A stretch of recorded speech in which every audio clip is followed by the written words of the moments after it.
우리가 살아가면서 또 우리 인생의 가장 중요한 예식이 있다면은 그것은 결혼식입니다. 동서고금을 막론하고 이것은 비슷한 것 같습니다. 그래서 결혼식을 성대하게 치르고 몇 날 며칠씩 결혼식을 치르는 그런 풍습도 쉽게 찾아볼 수 있습니다. 예로부터 결혼식을 하면은 많은 사람들을 초대하고 풍성한 음식이 준비가 됩니다마는 결혼식에는 항상 또 춤이 있습니다.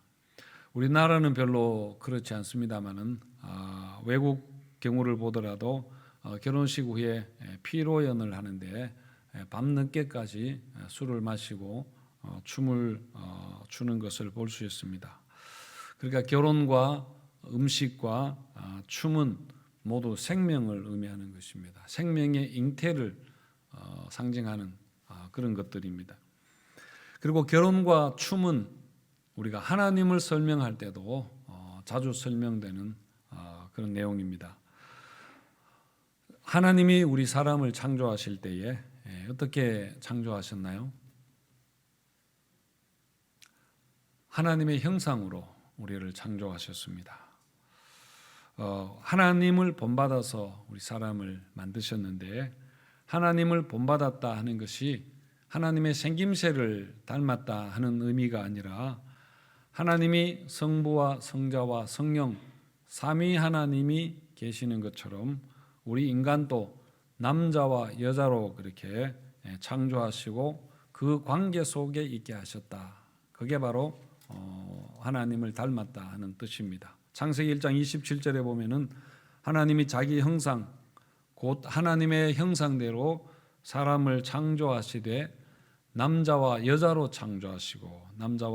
창조하시고 그렇게 했습니다. 그러니까 남자와 여자로 이렇게 창조하신 것이 바로 하나님의 형상으로 창조하셨다 하는 그런 의미입니다.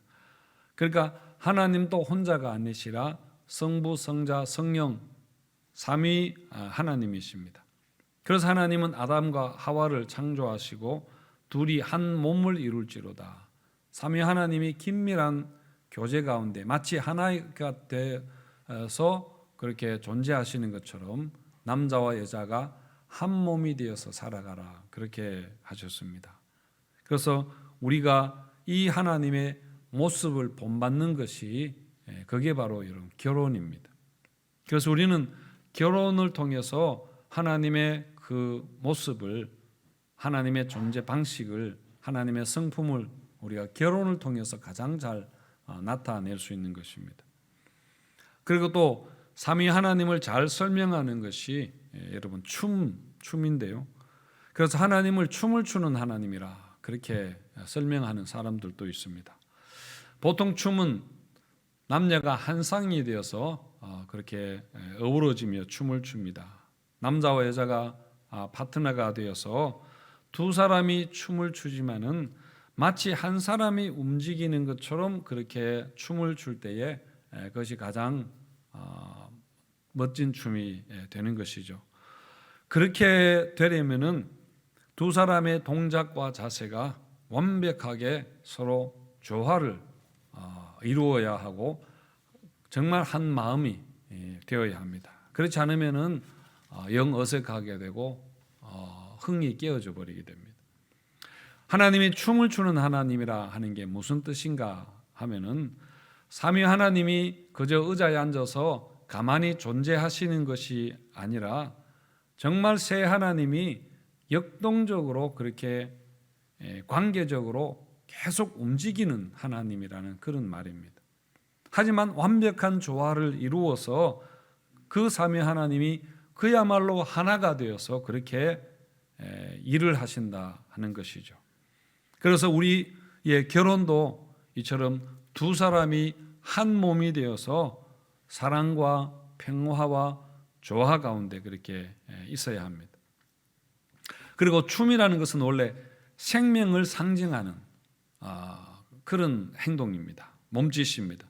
춤은 여러분 격렬하게 이렇게 하잖아요. 그것은 생명력을 표현하는 것이고요.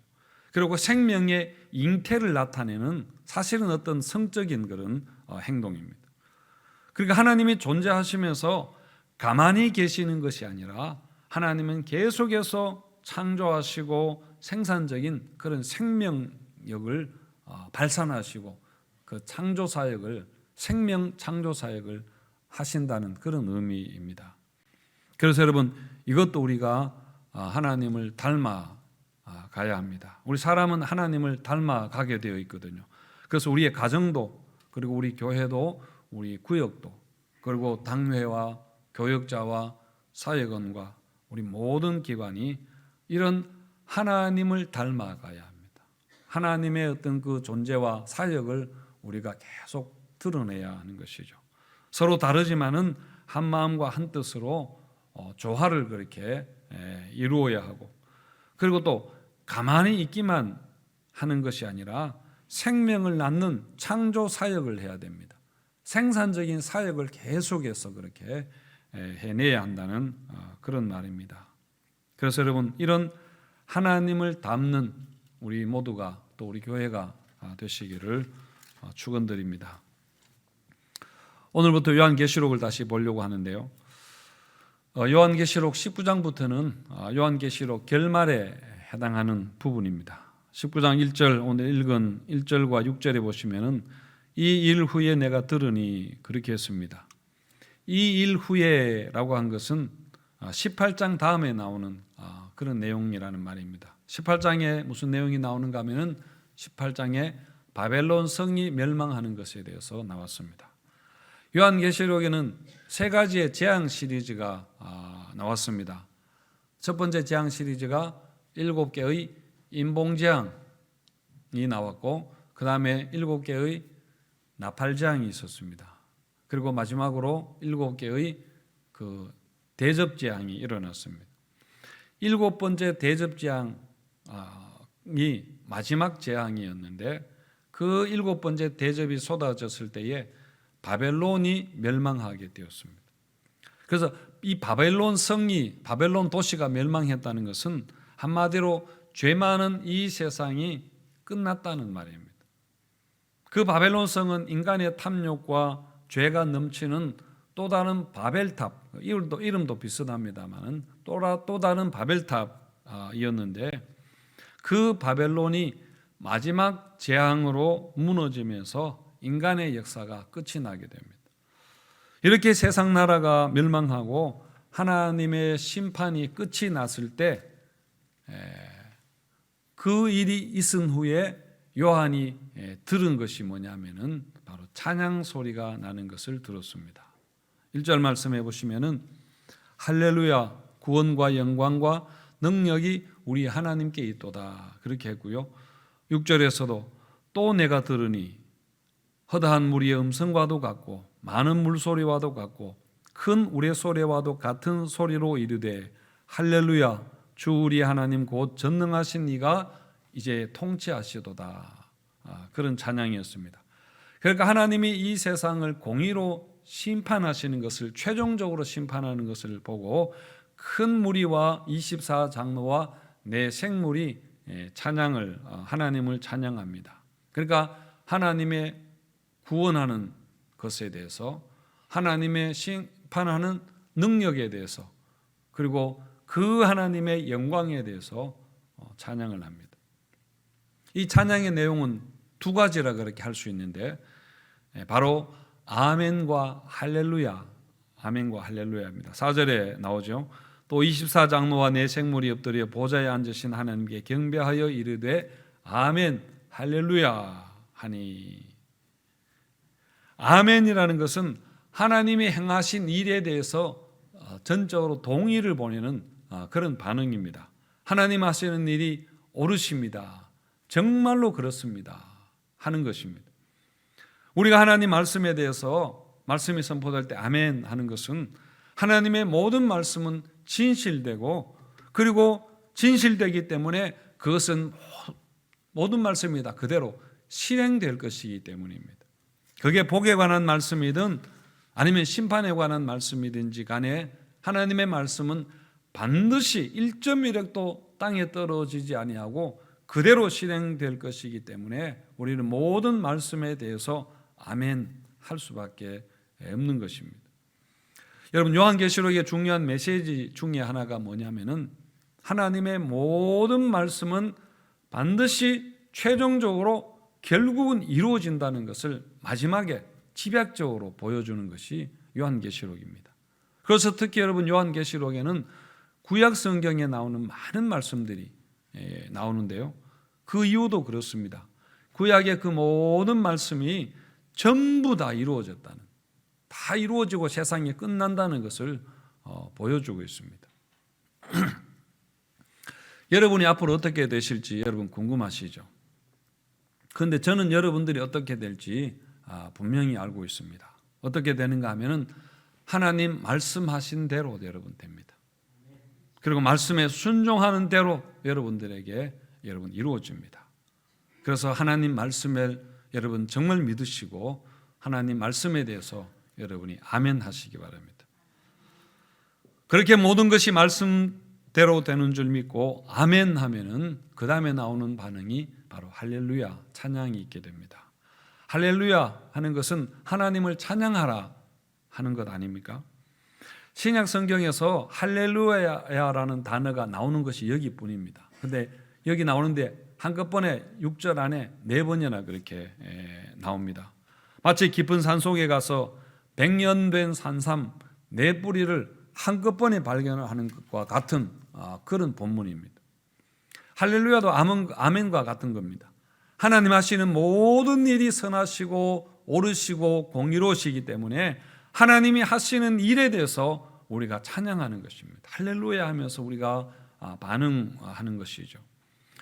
여러분, 우리 호산나 찬양대가 찬양하는 것 숫자가 얼마 되지 않아도 굉장히 은혜롭고, 혹시나 한 수백 명의 찬양대가 한다면은 할렐루야를 찬양한다면은 얼마나 여러분 웅장하고 굉장하겠습니까?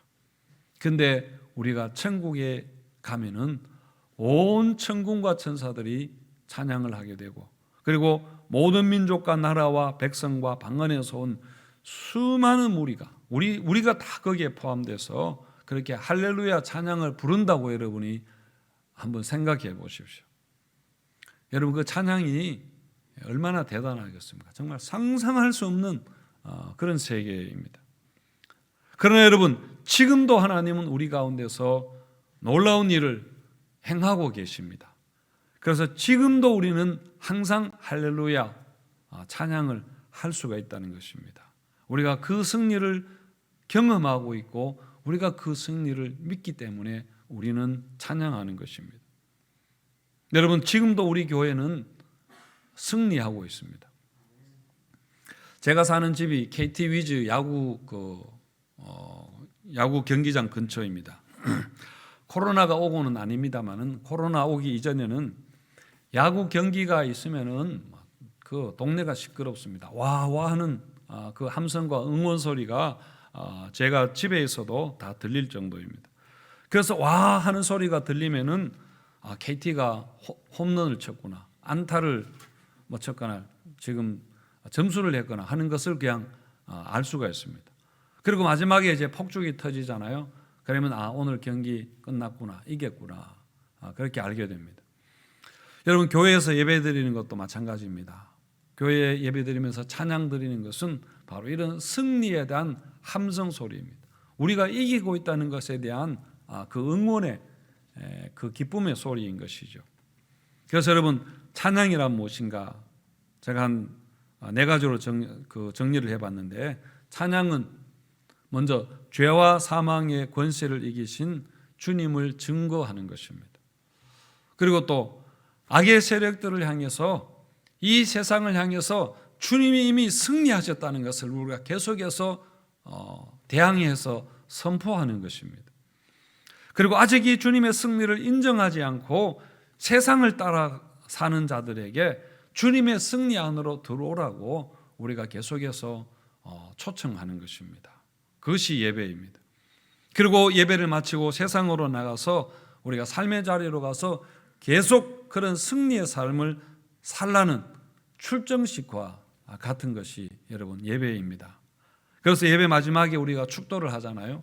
그것은 복을 받으라는 것 의미보다는 이제는 복이 되라, 복이 되라, 나가서 복이 되라는 것입니다.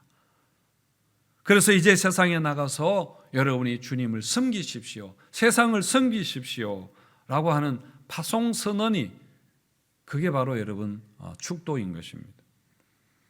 그래서 여러분, 우리가 예배로 나와서 찬양할 때마다 승리의 노래를 부르시기를 바랍니다. 우리가 승리하고 있다는 것을 여러분 선언하고 믿으시기를 바랍니다. 물론 우리 삶에서 실패하는 것처럼 보일 때도 있습니다. 때로 안타나 홈런을 얻어맞기도 하고 수비하다가 실수하기도 하고 선수가 부상당하기도 하겠지만은, 그러나 우리는 이겼습니다. 우리는 결국 경기를 뒤집고 승리한다는 것을 여러분 믿으시기 바랍니다. 또 교회가 답답하고 교회가 잘 못하는 것들 많이 있겠지만은, 그러나 여러분 주님의 교회는 승리하고 있습니다. 사람이 보기에 뒤로 물러가는 것 같지만은 주님의 교회는 계속해서 전진하고 승리하고 있습니다. 그래서 여러분 예배 마치고 돌아가시면서 승리하는 팀답게, 이긴 팀답게 여러분 기쁜 얼굴로 돌아가시면 좋겠습니다. 그래서 돌아가시면서 여러분 교통신호도 잘 지키시고 불법 좌회전 하지 마시고, 그리고 양보 운전하시고, 그리고 여러분 예배 마치고 바로 또 집에 돌아가기보다는, 우리가 토요일날 지금 지역 청소를 합니다만은 주일날 여러분들이 자발적으로 하셔도 됩니다. 비닐봉지 들고 동네를 다니면서 그렇게 청소를 하는, 그것이 여러분 전도하는 것 아니겠습니까? 그리고 또 교회 온 김에 정말 총알같이 가는 게 아니라, 교회를 돌아보면서 혹시 교회에 일해야 될 거 있으면은, 여러분 정리해야 될 거 있으면은 이렇게 같이 청소도 좀 하고 그렇게 했으면 좋겠습니다. 지금은 코로나 때문에 여의치 못하지만은 코로나 상황이 좋아지면은 꼭 그렇게 하면 싶습니다. 어쨌든 여러분, 아멘과 할렐루야, 이 두 가지가 항상 우리 가운데, 우리 예배 가운데 있기를 축원드립니다. 그 다음에 여러분 더 놀라운 일이 있는데, 6절부터 나오는 어린 양의 혼인잔치입니다. 7절에 보시면은 우리가 즐거워하고 크게 기뻐하며 그에게 영광을 돌리세 어린 양의 혼인 계약이 이르렀고 그의 아내가 자신을 준비하였으므로, 그렇게 했습니다.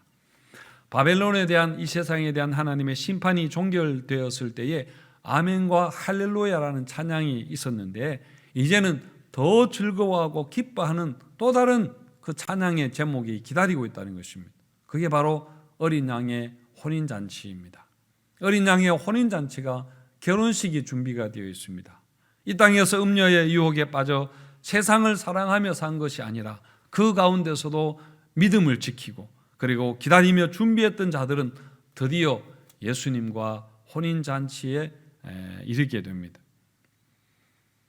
여러분, 성경은 어떤 면에서 결혼식에서 시작해서 결혼식으로 마친다고 그렇게 볼 수도 있습니다.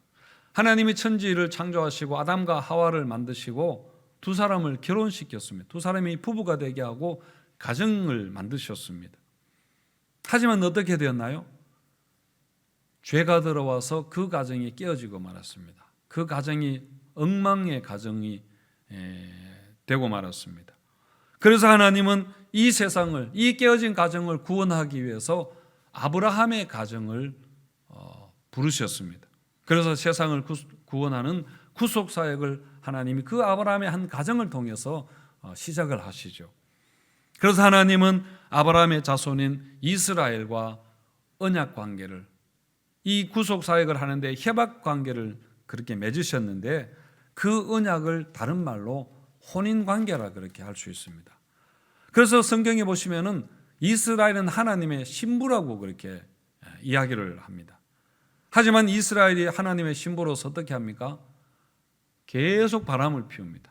그리고 음행하고 간음하고 사생자를 낳고 그런 우상숭배의 죄를 지으면서 남편인 하나님의 마음을 얼마나 아프게 하는지 모릅니다. 여러분, 호시아서에 보면 그게 생생하게 나오는데요. 그래서 이스라엘이 그 언약 관계, 그 혼인 관계를 깨뜨려 버렸습니다. 하지만 하나님은 어떻게 하십니까? 그 언약을 파기해 버리지 않으시고 다시 갱신을 하십니다. 그게 바로 여러분 새 언약입니다.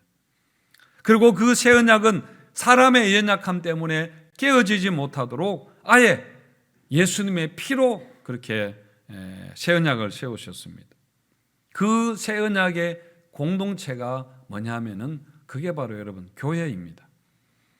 그래서 에베소서에서 바울이 이 교회에 대해서 이야기하다가 중간에 갑자기 무슨 이야기를 꺼내는가 하면은 남편과 아내의 결혼 이야기를 꺼내게 됩니다. 에베소서 5장 31절 32절에 보시면은 그러므로 사람이 부모를 떠나 그의 아내와 합하여 그 둘이 한 육체가 될지니, 창세기 2장에 나오는 말씀인데 그 말씀을 하고 이 비밀이 크도다 라고는 뭐라고 하는가 하면은 나는 그리스도와 교회에 대하여 이 말을 하노라 그렇게 했거든요. 여러분 교회가 바로 새 이스라엘 새로운 하나님의 언약 백성들입니다. 그래서 이제는 교회가 예수 그리스도의 신부가 된 것이죠. 유대인들의 그 전통에서 결혼식은 보통 세 단계로 그렇게 이루어집니다. 제일 먼저 양가 부모가 만나서 결혼을 의논합니다. 결혼 합의를 합니다. 그리고 이제 그 다음에는 공적으로 혼인을 선언을 하게 되는데 그것을 정혼이라 그렇게 말합니다. 요즘 우리가 말하는 약혼식보다도 훨씬 더 강한 구속력이 있는 그런 예식입니다. 요셉과 마리아가 예수님을 잉태한 것이 이 과정에서 정혼한 상태에서 그렇게 잉태하게 되었습니다. 그리고 마지막으로 정혼하고 1년 동안 각자 떨어져서 이렇게 지내다가 이제 합쳐서 혼인식을 그렇게 하게 되는데요. 오늘 요한계시록 19장에 보시면 7절에서 우리가 즐거워하고 크게 기뻐하며 그에게 영광을 돌리세 어린 양의 혼인 기약이 이르렀고 그의 아내가 자신을 준비하였으므로 그렇게 했고 9절에서도 천사가 내게 말하기를 기록하라 어린 양의 혼인잔치에 청함을 받은 자들은 복이 있도다 그렇게 했습니다. 그리고 결혼식은 요한계시록 21장에 가면 결혼식이 나옵니다. 요한계시록 21장 2절에 보시면은 또 내가 봄에 거룩한 성 새 예루살렘이 하나님께로부터 하늘에서 내려오니 그 준비한 것이 신부가 남편을 위하여 단장한 것 같더라 그렇게 했습니다. 예수의 보혈로 깨끗하게 씻은 단장한 신부인 교회가 드디어 신랑 되시는 예수님을 만나게 되는 것입니다. 그래서 행복하게 오래오래 살았더라 하는 것으로 요한계시록이 끝이 나게 됩니다. 새하늘과 새 땅 천국에서 오래오래 행복하게 살았더라 그렇게 여러분 성경이 끝나고 있습니다. 그래서 이 결혼이라는 것이 성경적으로 얼마나 중요한가 하는 것을 말씀하고 있습니다. 그래서 여러분 우리는 누구인가 하면은 우리는 혼인잔치를 앞에 둔 신부와 같은 존재입니다. 7절과 8절 말씀 다시 보면은 어린 양의 혼인 계약이 이르렀고 그의 아내가 자신을 준비하였으므로 그에게 빛나고 깨끗한 세마포 옷을 입도록 허락하셨으니 이 세마포 옷은 뭐라고 했는가 하면은 성도들의 옳은 행실이라 그렇게 했습니다.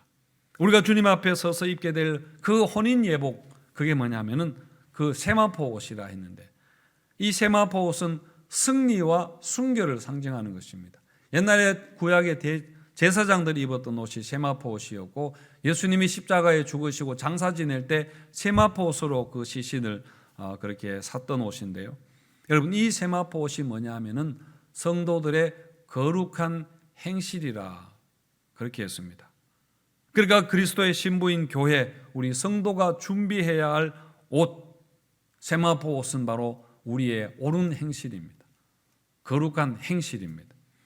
오직 주 예수 그리스도를 옷 입고 정욕을 위하여 육신의 일을 도모하지 말자 그렇게 했고 의와 진리의 거룩함으로 지으심을 받은 새 사람을 입으라 그렇게 했던 것처럼 우리가 육신을 위해서 정욕을 위해서 육신의 일을 도모하지 않고 의와 진리를 위해서 그렇게 살아야 한다는 말입니다. 우리의 몸과 우리의 마음과 우리의 생각이 여러분 옳아야 하고 그리고 가정과 직장과 어디서든지 간에 성도는 옳은 행실을 여러분 해야 합니다. 우리가 입게 될 혼인 예복 그것이 바로 우리들의 옳은 행실을 옷 입게 된다 그런 말씀이죠. 무엇보다 여러분 우리가 입어야 할 성도들의 옳은 행실은 결혼 생활에도 그대로 적용이 됩니다. 히브리서 13장 4절에 보면은 모든 사람은 혼인을 귀하게 여기라, 결혼을 귀하게 여기라, 그렇게 했습니다. 성경은 우리와 예수님의 관계를 결혼 관계로 그렇게 말했습니다. 그게 여러분 비유적인 것이라고만 볼 게 아니라 정말 우리 결혼 생활, 가정 생활을 통해서 우리는 우리의 신앙을 나타내야 된다고 생각합니다. 우리가 정말 하나님을 믿는가 하는 것이 우리 가정을 통해서 부부간에서 가장 여러분 잘 나타날 수 있습니다. 장차 우리가 천국에서 살 것이지만은 이 땅에서 이미 그 천국을 누리고 맛보고 미리 그렇게 이루며 살아야 하는 것처럼 우리가 장차 주님과 혼인관계로 혼인잔치와 같은 그런 삶을 영원히 살게 될 것이지만은 그러나 오늘 우리의 가정과 우리의 부부와 우리의 결혼 생활을 통해서 우리는 그것을 여러분 살아내야 합니다. 우리가 그것을 어떤 면에서 예행 연습을 우리가 해야 한다는 것입니다. 그러면서 우리 가정이 정결한 그리스도의 신부로 우리가 준비되어져 가야 할 것입니다. 아무튼 여러분 우리 신앙이 가정생활, 결혼생활, 부부관계에서 나타날 수 있기를 바랍니다. 가정의 옳은 행실 여러분 있고 가정의 음란함과 가정의 미움과 분노와 상처와 억압과 공포와 이런 폭행과 언어 폭행 같은 것들이 여러분 가정에서 사라지고 반대로 우리 가정에서 잔치가 이루어지고 춤과 노래와 여러분 기쁨이 있고 그래서 생명의 성령의 역사가 죄와 사망의 권세를 이기고 승리하는 그런 천국과 같은 가정으로 회복되어 나가시기를 주님의 이름으로 축원드립니다.